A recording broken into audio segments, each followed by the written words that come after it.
لله نحمده ونستعينه ونستهديه ونستغفره ونتوب إليه ونتوكل عليه ونعوذ بالله من شرور أنفسنا وسيئات أعمالنا من يهده الله فلا مضل له ومن يضلل فلا هادي له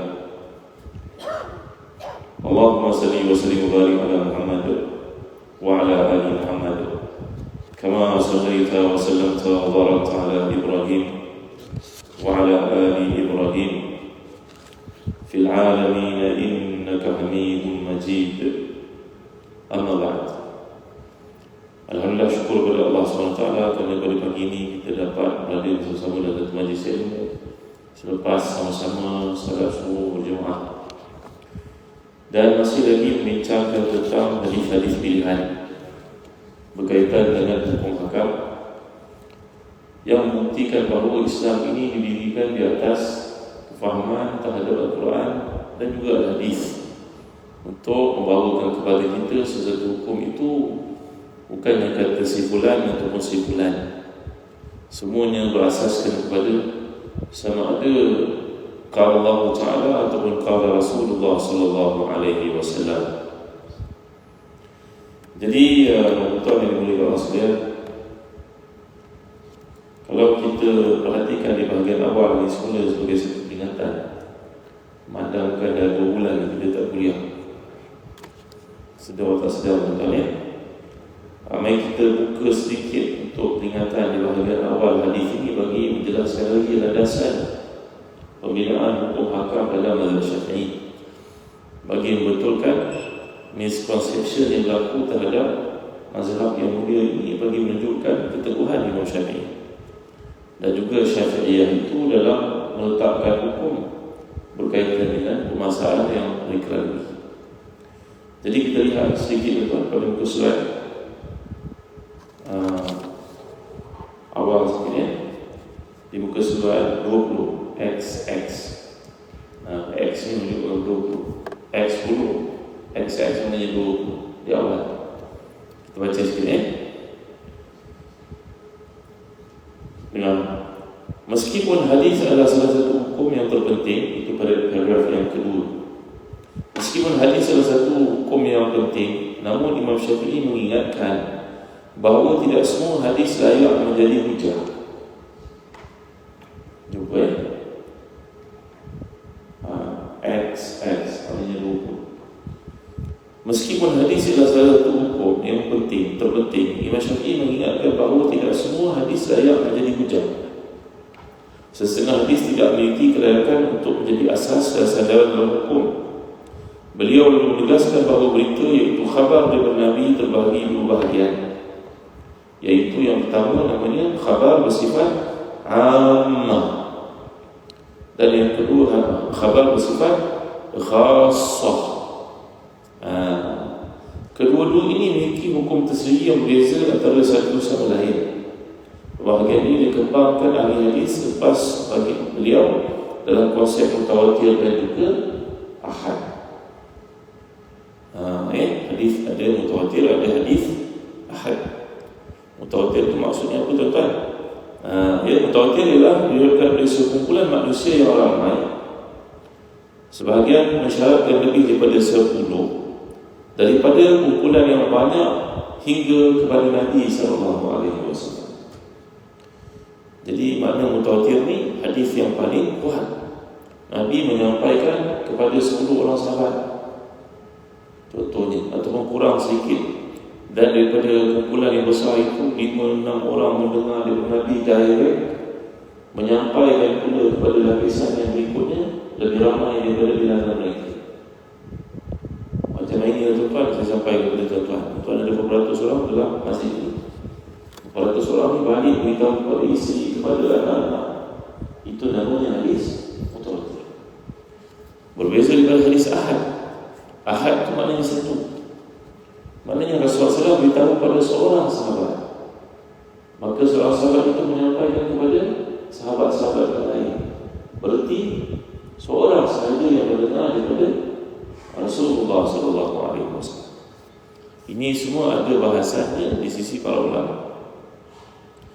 Bila hadis ini mutawatir, maka diyakini bebas daripada silap dan dusta. Kalau dah ramai dengar, takkanlah boleh hubung lagi tuan-tuan? Mana mungkin?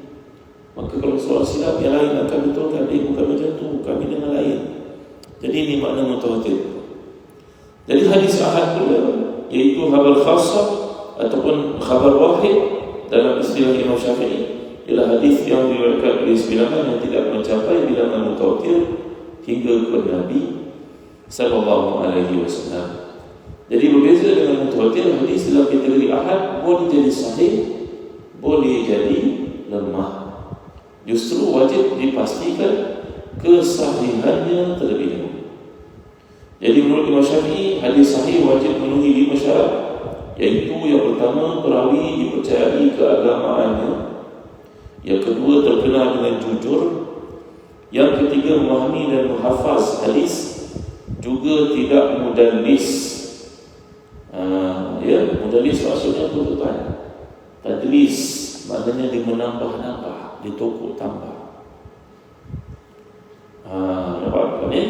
Jadi tidak ada unsur tadlis dan sanadnya bersambung.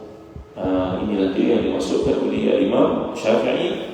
Jadi berita perseorangan iaitu khabar khasah tidak dapat dijadikan dalil hingga memenuhi beberapa perkara. Yang pertama, yang meriwayatkan itu mesti dipercayai keagamaannya, terkenal jujur dalam ucapannya, memahami hadisnya, mengetahui kata-kata yang dapat mengubah makna, menyampaikan hadis sesuai dengan lafaznya yang dia dengar dan tidak meriwayatkan dengan maknanya. Hal ini demikian kerana jika dia meriwayatkan hadis dengan maknanya sahaja, padahal dia tidak mengetahui kata-kata yang dapat mengubah makna, kemungkinan dia mengubah yang halal menjadi haram, maka dia meriwayatkan dengan lafaznya, tiada lagi kembangan bahawa dia akan mengubah isi hadis. Ada perkataan yang macam sama, tapi maksudnya lain. Maka itu sebab disyaratkan dia menghafaz hadis. Contoh yang lain begitu ketat sesuatu perkara yang disandarkan kepada Nabi sallallahu alaihi wasallam, supaya dalam hidup umat Islam pada hari ini tiada kawasan yang telah kuasa yang masing-masing boleh beri pandangan sedangkan ia berkaitan dengan hak Allah, perkara yang halal dan perkara yang haram. Ketat tuan-tuan yang hadis ini, Jadi mengetahuinya bukan memandai-mandai kita boleh kata, hari ini sahih, siapa pula kata baik? Siapa kita nak buat hukum seperti itu? Kerana ilmu hadis ini sudah pun matang. Seperti telah kita letakkan pada kuliah yang lalu, bahawa Ahlus-Sunnah meletakkan hadis yang terdiri daripada Bukhari, Muslim, Tirmizi, Abu Dawud, Ibn Majah, Nasa'i. Ini kitab hadis yang 6 yang dipakai untuk menjadi rujukan terus segala perkara berkaitan dengan hukum-hukum fiqh. Baik tuan, mari kita pergi kepada muka surat ke-9 supaya kita tak lari daripada landasan membaca hadis-hadis hukum ini bukan seperti kita baca cerita. Itu perkara. Kita sampai pada hadis yang ke-12, tetapi hadis ini telah kita bincangkan dalam bab yang sebelumnya, iaitu hadis ke-11. Kita baca sekali lagi ya. Wa an Abi Ayyub Khalid bin Zaid al-Ansari radhiyallahu anhu anna Nabi sallallahu alaihi wasallam qala idza ataytumul ghaid fala tastaqbilul qiblah wala tastadbiruha walakin syarriqu wa gharribu atau gharribu. Daripada Abu Ayyub Khalid bin Zaid al-Ansari radhiyallahu anhu, Nabi sallallahu alaihi wasallam bersabda, apabila kamu hendak qada hajat, janganlah menghadap kiblat dan janganlah membelakangkannya, tetapi hadaplah ke timur ataupun ke barat. Ini telah kita bincangkan dalam pendapat yang banyak, contohnya dalam Subul Salam dan Lailul Autar, merujuk kepada perkara ini jika berlaku di luar binaan. Kerana zaman dulu-dulu mereka tidak memiliki bidai macam kita. Buktinya apa?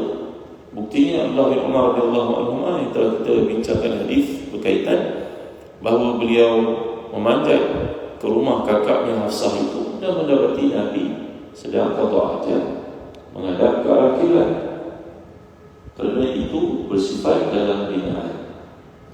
Yang diharamkan kita ni kalau duduk di kawasan lapang sengaja menghadap ke arah kiblat ataupun membelakangkan kiblat.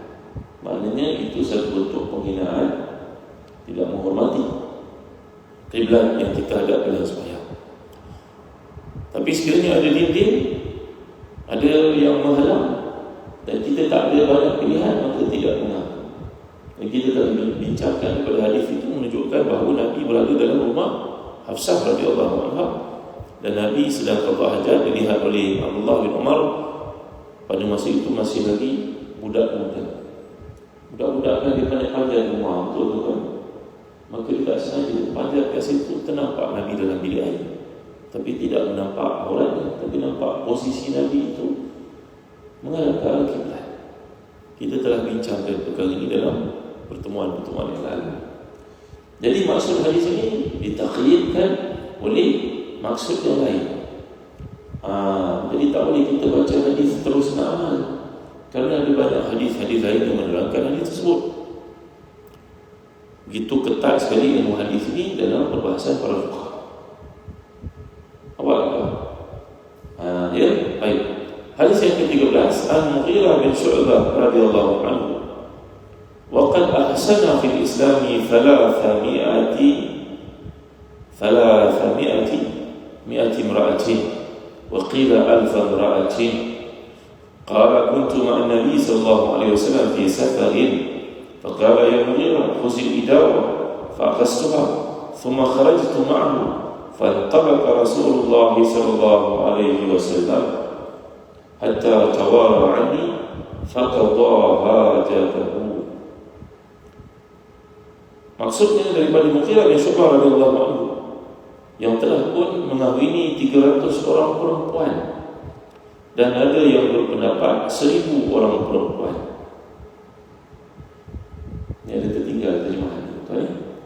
Waqad ahsana fil Islam, dia telah berkahwin semasa Islam selama 300 orang perempuan, ataupun dikatakan 1000 orang perempuan. Dalam Islam beliau ni seorang sahabat yang agak lambat masuknya ke dalam Islam. Ya, jadi dalam Islam saja dia sempat berkahwin dengan 300 orang perempuan, ataupun dalam kata-kata yang lain 1000 orang perempuan. Beliau berkata, ni Mughirah ini berkata, aku pernah bersama dengan Nabi SAW dalam satu perjalanan, lalu baginda bersabda, wahai Mughirah, bawakan kepada aku seberkas air. Aku mengambilnya, lalu keluar bersama dengan baginda SAW dengan baunya. Baginda pergi jauh hingga hilang dari pandangan. Kemudian baginda pun qada hajat baginda sallallahu alaihi wasallam. Baik. Nampaknya pengumpul hadis ini Ibnu Mulaqin menekankan satu aspek yang tidak diberi penekanan kepada perawi-perawi dalam hadis-hadis yang lain, yaitu kata-kata beliau daripada Mughirah bin Syu'bah radhiyallahu anhu yang pernah berkahwin sejak masuk Islam, tertinggal perkataan kehidupan ramai. Beliau telah berkahwin sejak masuk Islam. Ada perkataan sejak masuk Islam dan dalam masalah fil Islam. Beliau pernah berkahwin dalam Islam sama 300 orang perempuan. Ada yang mengatakan 1000. Sedangkan perawi-perawi yang lain beliau tidak memberi penekanan seperti itu.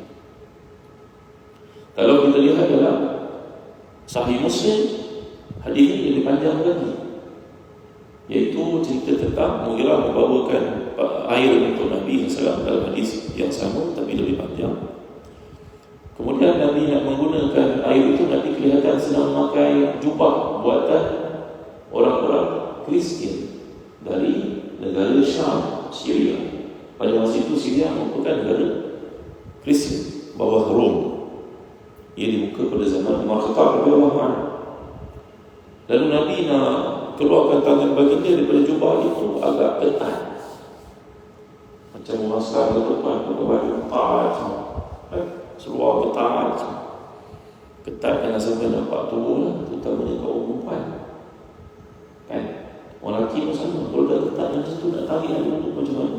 Takkan nak buka baju pula. Betul kan? Baju Melayu yang ketat, apa dia panggil? Slim fit. Kalau main bola tu satu hal tu tak. Ini kalau baju Melayu ketat nanti basuh takut tak sampai air. Betul kan? Maka ketika Nabi pakai pakaian itu dia kelihatan ketat. Sallallahu alaihi wasallam. Nabi nak tarik tangan tak boleh. Maka Nabi telah mengangkat jubah baginda SAW, tapi Nabi pakai seluar lah. Nabi pakai seluar tu seluar lah, bukan? Kalau kita pergi Mekah, ada seluar-seluar yang dijual untuk pakai jubah, kan? Ya, dan kemudian Nabi SAW telah pun mengambil air itu dan mengambil wudu. Ada banyak petunjuk yang dikemukakan daripada hadis ini. Sebagai contohnya Imam Nawawi menjelaskan dalam Syarah Muslim. Saya sebutkan tadi hadis ini panjang, tapi yang diambil oleh Ibn Mulaqin sebahagian sahaja. Ya, yang Ibn Mulaqin bawa daripada aspek yang lain, Imam Nawawi bincangkan dari aspek yang sangat luas. Iaitu, pertama Nabi SAW nak qada hajat, Nabi pergi jauh. Ini yang kita katakan tadi, pada zaman dulu-dulu datuk nenek moyang kita pun sama, kadang-kadang tidak memiliki bilik air. Jadi bila berada dalam keadaan itu, jangan menghadap ke arah kiblat atau membelakangkannya, ataupun menghadap ke Baitul Maqdis, membelakangkan Baitul Maqdis. Tidak boleh. Pada tempat-tempat itu punya kemuliaan di sisi Allah SWT. Itu kalau dalam keadaan dia bagi khala'. Baitul Khala' maknanya tempat yang jauh, lapangan. Kawasan-kawasan macam padang pasir bagi kes Nabi SAW ini. Yang kedua, Nabi SAW menggunakan bekas untuk mengambil wudu. Kita nanti akan bertemu dengan hadis bila kita bangun daripada tidur, tak boleh mencelup tangan kita ke dalam bekas. Hendaklah dibasuh terlebih dahulu, kerana kita tidak tahu di mana tangan itu bermalam sewaktu kita tidur. Dalam hadis mengatakan fa'innahu la yadri aina batat yaduhu. Kita ni punya adab kesopanan yang sangat tinggi untuk beribadah kepada Allah, masih suci. Kalau orang bekas kat rumah kita tu macam nenek kita, datuk kita di rumah, air yang terhad, seandainya kita terpaksa celupkan tangan ke dalam bekas sekolah kat rumah tu, maka hendaklah dibasuh tangan terlebih dahulu. Begitu sekali Islam ajar kita adab. Kerana nak bertemu dengan Allah SWT kena suci. Begitu. Ya, jadi kembali kepada perkara tadi, Nabi membawa bekas, menyuruh Mughirah membawakan bekas untuk al-wudu, lalu Mughirah menjiruskan untuk Nabi SAW. Jadi sekiranya air itu dalam kuantiti yang sedikit, kita tidak boleh celup air itu, melainkan kena basuh tangan sehingga suci terlebih dahulu dan meniatkan ia sebagai cebok, gayung, kemudian baru kita ambil sayang. Kalau ada orang boleh curahkan dalam situasi itu, tidak mengapa itu maksud Imam Nawawi kata daripada hadis ini. Ya, jadi tuan-tuan yang boleh dikatakan sekalian, sesekali bolehlah buat begini. Ya, tapi nak buat beritahu pada isteri itu, nanti dia cakap yang berhari mau teriakan. Tak, so Nabi buat begitu sallallahu alaihi wasallam. Ya, jadi dalam konteks ini Nabi menyuruh Mughirah untuk menjiruskan air. Kita baik kan? Maka selesai masalah. Tapi kalau kita berada dalam perjalanan, kita ada paip, boleh menyuruh orang lain untuk menjiruskan air untuk tujuan kita ambil wudu. Itu bukan satu sifat takabur maksud. Boleh suruh orang bantu kita ambil wudu, kerana Nabi sedang buat itu. Lagi daripada hadis yang panjang kata Imam Nawawi, iaitu Nabi SAW memakai pakaian buatan orang Kristian. Maka tak ada masalah lah kalau kita beli pakaian itu di kedai-kedai bukan Islam. Kalau kita mengamalkan dan dipanggil sebagai BMF, My Muslim First, semua kena orang Islam. Mampu ke tuan? Mampu ke nak buat begitu? Kita boleh kata bagilah keutamaan seandainya ada orang Islam ni ada. Tapi bukanlah ia satu kewajipan untuk buat begitu. Kerana Nabi kita seseorang pun bermuamalah dengan orang Yahudi sepanjang hidup baginda sallallahu alaihi wasallam. Bahkan Nabi pun meminjam daripada Yahudi, Mu'alah itu. Sehingga pada hari wafat Nabi pun baju besi baginda sedang tergadai kerana tidak selesai hutang yang baginda pinjam daripada Yahudi. Bagi menunjukkan kepada kita dalam muamalah ini ada keluasan. Jadi pada hadis yang pendek ini, para ulama fuqaha punya kreativiti berfikir menjelmakan untuk kita berbagai-bagai perkara berkaitan dengan maksud hadis itu. Bukan setakat itu kau baca apa yang tersirat di sebalik yang tersurat itu. Ini yang penting tuan-tuan dimulakan sekalian. Minda para ulama fuqaha ini minda introspektif, mengkaji, melihat. Bukan minda biasa-biasa tuan-tuan. Itu sebab Imam Syafi'i radhiyallahu anhu Allah membahagikan malam yang bertiga: tidur, ibadah, menulis, membaca. Kerana hidup itu begitu penuh dengan produktiviti. Ya, seseorang kita yang sudah menjangkau usia mungkin 5 tahun, 6 tahun, sejauh umur pencet, tapi tak ada apa yang dibuatnya untuk keluarganya, masyarakatnya, ummahnya, Islamnya, tak ada. Tak ada apa. Tapi para ulama fuqaha ini meninggalkan untuk kita khazanah ilmu yang sangat luas pembahasan. Kerana perkara-perkara ini dilihat, diteliti, diperiksa, dikeluarkan, dibahaskan, sehingga dia menjadi satu landasan untuk kita semua bertindak. Tuan-tuan dimuliakan sekalian. Baik, kita faham maksud hadis sekarang, bahawa ia berkaitan dengan penyucian, kepentingan untuk penyucian, nak jaga marwah diri kita, jangan kita muka aurat di hadapan orang ramai, kata hajat di depan orang ramai, macam Nabi pergi jauh dulu sallallahu alaihi wasallam, bagi menunjukkan kepada kita satu adab kesopanan. Ya, tuan-tuan yang mulia sekalian, dahulu dalam tahun 70-an, 60-an, ada setengah bilik air kat negara kita, pintunya pun setakat dada saja, duduk nampak bawah sebelah. Betul kan? Dulu macam itulah, 60-an, 70-an kan. Makanya yang imam-imam yang mulia ni tak melalui lah waktu ni. Ya, sampai ke negara China, sampai tahun 80-an masih begitu lagi. Tapi Islam telah mengajar, ketika Allah ajar, jangan duduk dekat orang, pergi jauh-jauh, mana tutup. Ya, begitu sekali kehebatan yang diajarkan dalam Islam dalam hubungan dengan Allah dan hubungan dengan manusia, hormat kepada orang. Bau busuk itu jauhkan daripada orang. Tengok kan? Subhanallah, masya-Allah, tabaraka wa taala. Ya, jadi pada faham maksud hadis ini berkaitan dengan taharah yang memang telah kita amalkan, alhamdulillah. Bahkan datuk nenek moyang kita dulu baca hadis ini, mereka cuba amalkan. Buat rumah, tandas semua jauh kat belakang dalam hutan. Asal? Betul kan? Dia seolah-olah macam tandas itu tempat yang kotor sangat, tak boleh bercantum dengan rumah. Bahkan sampai ke hari ini pun masih ada yang mengamalkan di setengah tempat pedalaman. Buat rumah tandas ni buat datang, tak ada keluar belakang. Kalau ada harimau pun, ya, tuan-tuan kalau boleh kalau kawasan yang jauh ni, kita nak pergi pun takut ada harimau datang. Ya, jadi janganlah melampau sampai ke tahap begitu.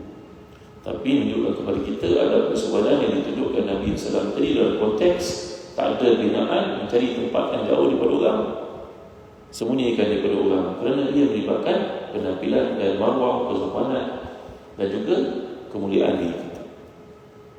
Gitu. Jadi hadis ini diriwayatkan oleh Mughirah bin Syu'bah, satu figure, satu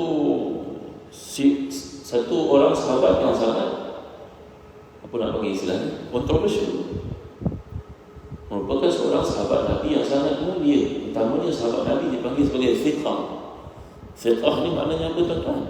Fiqah ni maknanya seorang yang sangat terpercaya, dipercayai. Fiqah mana tak ada keraguan sikit pun pada sahabat-sahabat Nabi ridwanullahi alaihim ajma'in. Ya, masuknya Islam sahabat yang namanya Mughirah ni sangat hebat. Beliau seorang yang berpendidikan, memiliki kekayaan, bijak, ke depan, badannya tegap tuan-tuan, tinggi, badannya luas. Ya, seorang yang kalau muncul di mana-mana kata-katanya akan didengari. Kana muta'an fi qaumi, dia seorang yang sangat dikagumi. Tuan-tuan dimuliakan sekalian. Dia masuk Islam, ceritanya pun kontroversial.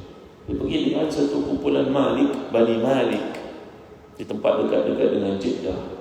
Ya, dan kemudian pergi berjumpa dengan Muqawqis, raja Mesir pada masa itu yang Kristian. Dijamunya orang-orang Arab masa itu jahiliyah dia masuk Islam. Dijamu mereka minum arak, makan semua. Ya, maka dia seorang saja. Ini Mughirah ini seorang daripada Bani Saqif, dia seorang saja. Yang lain semuanya Bani Malik. Ya, yang lain semua daripada kabilah yang lain, ramai dalam mereka. Bila dah minum arak itu, mereka bercakap dengan orang. Dan dia telah pun menghina Mughirah ini. Mughirah ini pun pening, tengah minum arak, pening. Dia kata, tak apa, kamu minum lagi, nanti aku serve kamu, aku berkhidmat untuk kamu. Maka ketika mereka semua minum lagi dan mabuk secara over ekstrim itu, maka Mughirah bunuh semua Bani Malik itu dan mengambil harta, pergi ke Madinah dan masuk Islam. Lalu dia bertemu dengan Rasulullah, membawa harta yang banyak. Dia kata kepada Rasulullah, oh ya Rasulullah, saya masuk Islam. Ini mana tak harta banyak-banyak? Nabi bertanya dengan untanya, dengan segala benda dia bawa. Maka beliau menceritakan pengalamannya minum arak, orang-orang yang dibunuhnya kawan-kawan, angkatnya barang-barang mereka. Nabi SAW mengatakan, amma islamuka fanaqbalu wa amma ma'uka falanaku. Wahai Mughirah, kau masuk Islam kami terima. Al-Islam yajubu ma qablahu. Islam menghalalkan, memaafkan, mengampunkan segala dosa kamu yang lain. Tak ada keraguan. Tetapi harta yang kau bawa nak bagi aku ni satu pun aku tidak terima. Kerana ia bersifat salab, ghasab. Ia melibatkan pengambilan terhadap orang yang kau lakukan secara pengkhianatan. Maka tuan, pakcik beliau bernama Urwah bin Mas'ud mengetahui perkara yang berlaku itu. Pakciknya juga seorang kaya, pakciknya lah yang bereskan segala diat. Diat ni maknanya dalam masyarakat Arab ada guru lagi. Kalau pembunuhan berlaku kepada seseorang di kalangan mereka, keluarga yang bunuh itu kena bayar 100 ekor unta. 1 ekor unta ni besar kan? Kalau kali kita macam ini 5,000 berapa? 100 kali 5,000 5 juta. 5 juta betul kan? Maka pakciknya yang bayar semua golongan Malik yang telah dibunuh oleh Mughirah tadi. Maka tuan, Mughirah selepas itu menjadi rahmat dengan Rasulullah SAW dan terlibat dengan semua peperangan bersama dengan Rasulullah SAW. Ketika berlakunya Sulh Hudaybiyah, datang Urwah bin Mas'ud ini berjumpa dengan Rasulullah SAW, memegang pedang Rasulullah SAW. Wahai Muhammad, kita bincang ini dulu. Tapi si Mughirah ni tengok pakcik dia membayarkan dia ni. Ya, maka dia datang dekat dengan Nabi, dia pakai baju besi semua, dia tengok pakcik dia pegang agama Nabi, dia berkata kepada dia, hei kamu, jangan pegang agama Nabi. Sekali pakcik dia tengok, siapa ni? Wahai Muhammad, siapa ni? Cakap ni kasar semua. Nabi kata, ini anak saya engkau. Anak saya engkau. Baru semalam aku bersihkan najis yang dia tinggal. Kerana dia lah membunuh semua Bani Malik, aku yang baik. Ini dia nak cakap pengajaran. Ya, tuan-tuan Mughirah ni mempunyai banyaklah kata-kata yang hebat. Dan beliau sangat hebat. Saya pernah cerita kepada tuan-tuan, dalam sahabat-sahabat Nabi ni ada 4 orang yang sangat bijak, genius, yang kalau ada urusan penting Nabi hantar mereka untuk berunding. InsyaAllah pihak kepada Islam. Yang satu bernama Muawiyah bin Abi Sufyan. Yang kedua Ziyad bin Abi. Yang ketiga ni Mughirah bin Syu'bah. Yang keempat Amr bin Al-As radhiyallahu anhu wa radhiyallahu ajma'in. Keempat-empat ni orang yang bijak. Mereka terlibat dalam penulisan Al-Quran dan menjadi duta Nabi dalam banyak rundingan dengan pihak luar. Kalau bagi keempat ini beres, fikirannya sangat matang. Mughirah ini pernah berkata, aku ni kalau bercakap dengan orang tak pernah aku kalah. Melainkan ada satu peristiwa berlaku pada aku. Orang bertanya, mana apa peristiwa itu, ceritakan ni. Dia kata, aku meminang seorang budak perempuan. Aku pinang dia, aku tertarik dengan keluarganya, dengan watakannya, dengan keadaannya, aku pinang. Tiba-tiba datang seorang budak lelaki kata kepada aku, tuan, jangan kahwin dengan dia, perempuan itu. Saya lihat ada lelaki lain menciumnya. Aku adalah seorang lelaki yang sangat cemburu. Aku mendengar kata-kata, terus aku kata pada keluarga perempuan itu, tak jadi. Dia kaya, saya cerita pada tuan-tuan. Orang terima kita. Tak lama kemudian aku melihat budak lelaki itu pula dia berkahwin dengan perempuan yang aku bilang. Aku bertanya kepada dia, Fulan, hari itu kau cakap pada aku, perempuan itu dicium oleh seorang lelaki kan? Kenapa kau kahwin dengan dia? Budak lelaki yang muda itu menjawab, sebenarnya yang cium itu bapa dia. Maka kata dia, aku ditipu oleh budak lelaki itu. Yang lain aku tak pernah ditipu, sesiapa pun tak pernah. Tuan-tuan dia boleh Allah sekalian. Ya, mungkin lebih banyaklah kata-katanya hebat yang ditulis, ya, kata-katanya itu kerana pandangannya, kerana sikapnya ketika berjumpa dengan Rustum, wakil Maharaja Parsi dalam perang Qadisiyah. Ya, bagaimana dia bercakap dengan Rustum pun terkejut mendengarnya. Dia dengan beraninya datang ke dalam kemah Rustum, dia duduk sama tinggi dengan Rustum. Maka semua orang Parsi itu cuba untuk mengusirnya. Dia berkata, kamu panggilkan ni, aku diplomat. Dia diplomat kan? Dia adalah ketua kamu kan? Aku diplomat. Aku kedua sama tinggi dengan dia. Apa hal aku kena diplomat? Maka beliau berkata dengan kata-kata yang sangat berani. Dan semua orang tengok orang ini memang mempunyai satu gaya berfikir aras tinggi. Ya? Jadi, tuan-tuan yang boleh lepas sekalian, Mughirah ni seperti yang dikatakan, memang berkahwin dengan ramai perempuan. Tapi tujuan Ibn Mulakin menekankan perkara ini adalah menunjukkan kepada kita, walaupun dia berkahwin tetapi ternyata tak ada satu pun peristiwa yang menunjukkan dia menganiaya orang perempuan. Tak ada. Sedangkan tuan-tuan dimulai Allah sekalian, kalaulah perkara ini dibawa kepada orang yang tidak faham dan tidak belajar, maka ini akan menjadi peluru pertama untuk ditembak Islam. Mereka orang menjadi meluahkan habis. Tuan-tuan, ini satu perkara yang tiada kaitan dengan disiplin menyampaikan ilmu yang ada pada beliau, ketulusan, kejujuran. Kerana dia pilihan masing-masing. Memanglah asal perkahwinan itu hanya seorang. Dengan cara yang demikian dapat meraihkan, menjaga, masa pun tak banyak. Tetapi ada orang yang tidak boleh buat demikian, dia memerlukan lebih. Tetapi kejujuran dan juga asas kehidupan dia adalah untuk memenuhi tuntutan bagi keperluan yang halal, tidak ada masalah. Jika nak dibandingkan dengan hal ini, kata Imam Jadal Haq, Ali Jadal Haq, bekas Syekhul Azhar 20 tahun yang lalu, beliau berkata, umat orang pada ini ada 3 pilihan dalam perkahwinan. Dia pilih seorang isteri dan dia menjadi suami yang baik kepada isteri tersebut. Sedangkan di luar sana ada orang perempuan yang tidak berkahwin.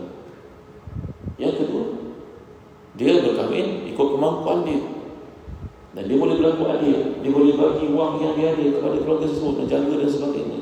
Yang ketiga, dia berkahwin dengan seorang tetapi di luar dia membuat perkara-perkara yang haram.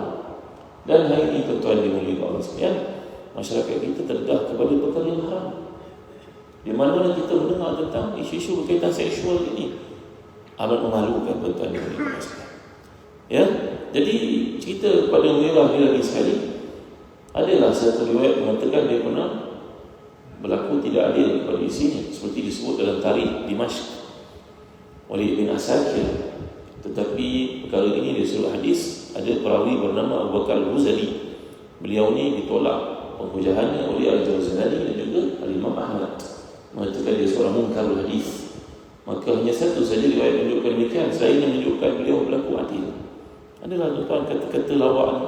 Dia bergurau dengan para sahabat yang lain. Dia berkata, kau berkahwin dengan maaf saya perempuan yang saya cinta je. Yang ambil hati tau. Ya, ambil hati ni. Beliau berkata kepada sahabat-sahabat yang lain, dia kata, kamu mufarid, kamu ada suami isteri, barulah tu. Ya, dia pergi mana kamu ikut.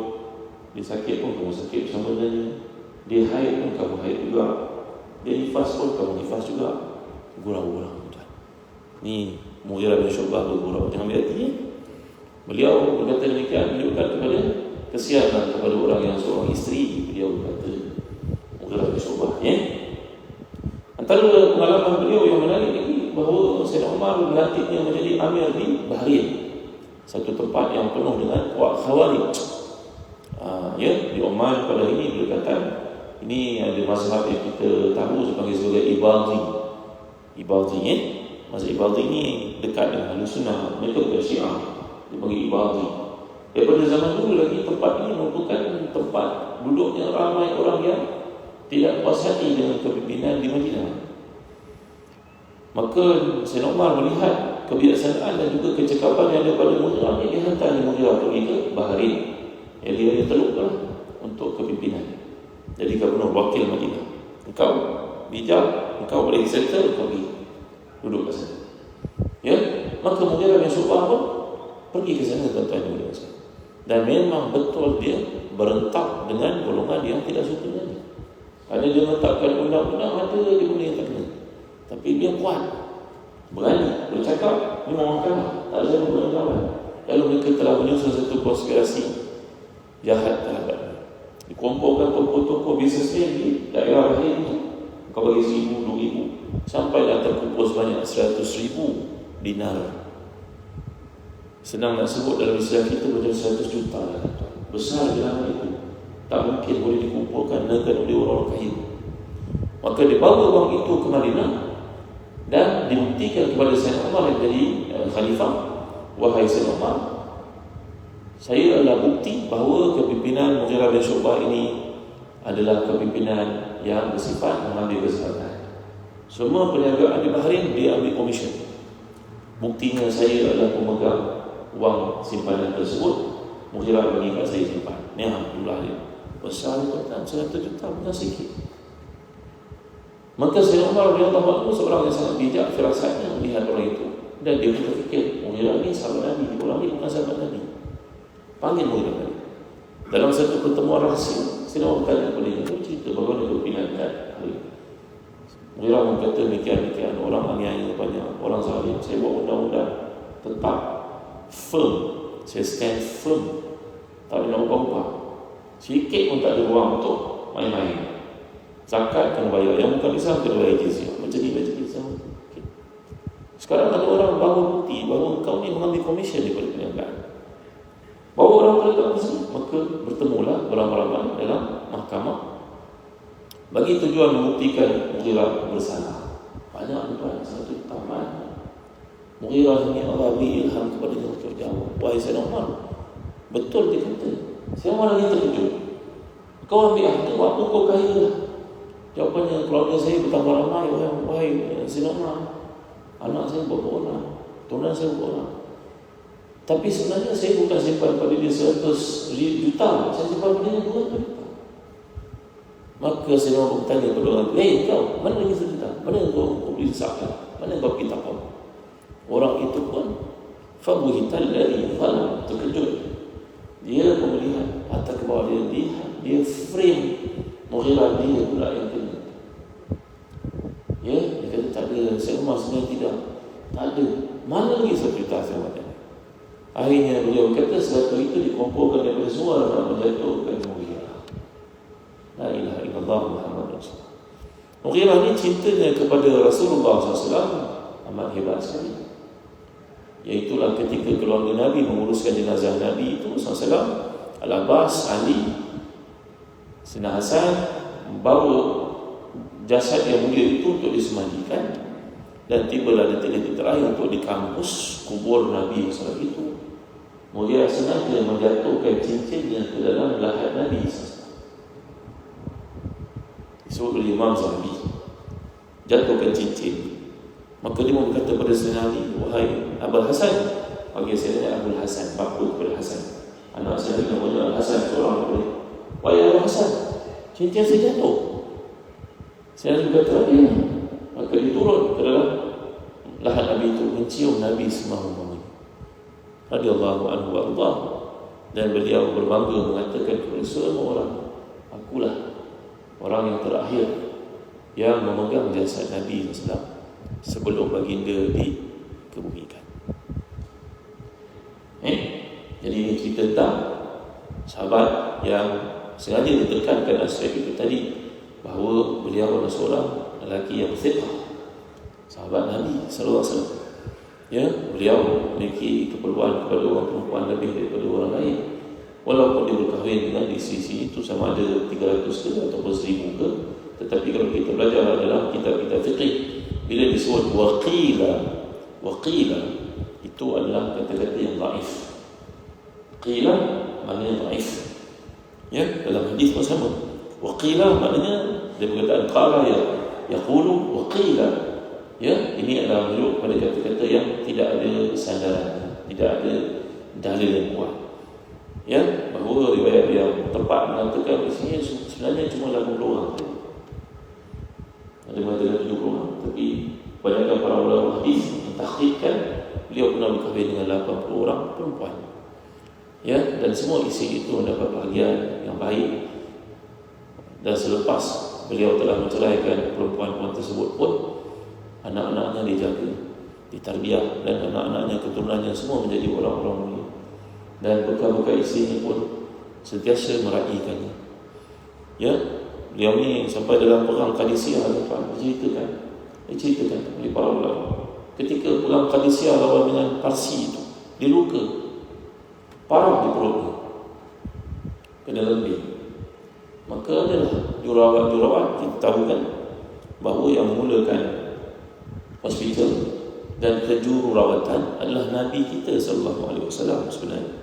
Sebelum orang-orang barat membuat hospital dan sebagainya, dia mengetengahkan kata Imam Al-Wahiyah, katanya dalam buku beliau tajuk At-Taratib Al-Idariyah. Bila berlaku perang Ahzab itu tahun ke-8 Hijrah kan, ya, maka Nabi SAW telah pun menyuruh sahabat-sahabat yang luka macam Sa'ad bin Mu'az supaya ditempatkan dekat dengan masjid pada satu area untuk. Dan Nabi mempertanggungjawabkan kepada wanita-wanita sahabat-sahabat Nabi itu, isi-isi sahabat Nabi itu untuk menjadi nurse, jurawat, doktor. Nabi kata, letakkan mereka kat sini, senang untuk aku beritahu. Rawat mereka. Itu adalah idea hospital yang pertama dalam sejarah kemanusiaan sebenarnya. Dan ketika berlaku perang Qadisiyah, dan menyaksikan sengitnya perang itu di antara umat Islam dengan Parsi, dan Parsi akhirnya kalah. Maka si Mughirah yang turut serta ni luka parah di perut, dan dia dirawat. Ketika merawatnya itu seorang perempuan, dia tanya perempuan itu, kau dah kahwin belum? La ilaha illallah Muhammad Rasulullah. Tak salah kalau bertanya orang macam tu, maka tuan-tuan yang mulia sekalian, ini adalah kisah seorang sahabat yang kita pelajari, yang kita tahu memiliki banyak jasa untuk Islam. Dan keperluannya kepada perkahwinan yang kita gambarkan tadi tidak mencacatkan periwayatan hadis dan disiplin ilmu hadis itu, kerana kita menilai orang dari satu sudut yang berbeza. Tentulah tidak adil kalau orang itu kita pandang salah habis, semua kita tak pakai pendapat, maka kita lah akan jadi orang yang rugi. Kerana tengok ini part ini dalam pentadbiran pun kita tahu ada orang yang kelebihan dia kat sini tapi dia ada kekurangan. Tentulah tidak wajar untuk kita ceritakan tentang kelemahannya, padahal kebaikannya ada. Kebaikannya banyak untuk organisasi, dan kelemahannya boleh diatasi, dibaiki, dibetulkan, ditegur, dinasihati. Itulah dia sifat seorang leader yang hebat seperti Rasulullah SAW. Jadi kita belajar daripada hadis ini banyak perkara tentang kehidupan sahabat Nabi. Kita belajar juga tentang ilmu periwayatan, bagaimana detailnya pembawakan ilmu hadis itu kepada kita sampai kemudian dinilai. Kita belajar tadi perkataan tawatur, mutawatir, ya, riwayat daripada Nabi kepada ramai sahabat, kepada lebih ramai lagi, itu namanya mutawatir. Dan bila berkeadaan demikian, mustahillah berlaku penipuan, pembohongan, kerana ramai yang menyebut. Kalau seorang salah, yang lain akan betulkan. Jadi setakat ini saja dulu untuk kita pelajari dalam kesempatan kali ini.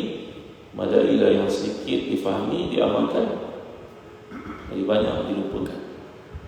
InsyaAllah pada bulan hadapan kita akan belajar hadis yang berikutnya, iaitu berkaitan dengan adab bagi ketika melakukan, ketika beristinja, ketika buang kecil sebagai contoh, bagi menunjukkan hebatnya Islam ini. Kata Salman Al-Farisi radhiyallahu anhu, kalau tahu tak kehebatan Islam, Nabi SAW mengajar kami semua kali, sampai dalam bab qada hajat pun Nabi ajar. Ada tak cara hidup yang macam tu punya sempurna? Kalau qada hajat pun dia ajar, apakah Islam tidak mengajar kepimpinan? Apakah Islam tidak mengajar muamalah?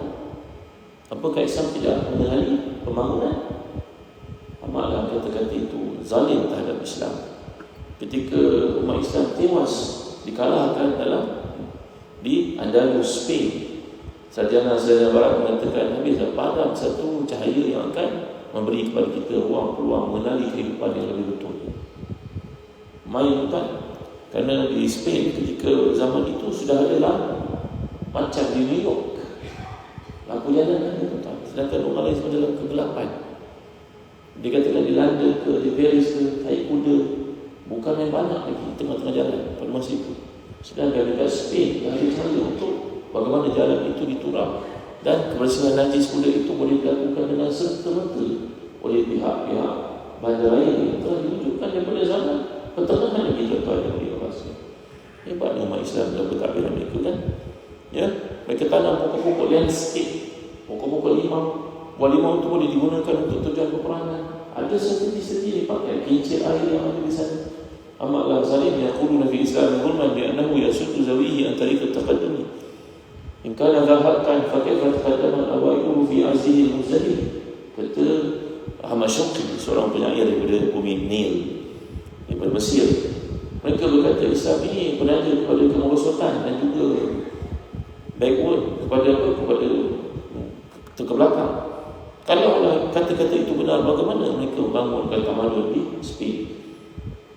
Sedangkan sebelum itu lagi Harun al-Rashid menghantar hadiah kepada pemimpin tertinggi Perancis.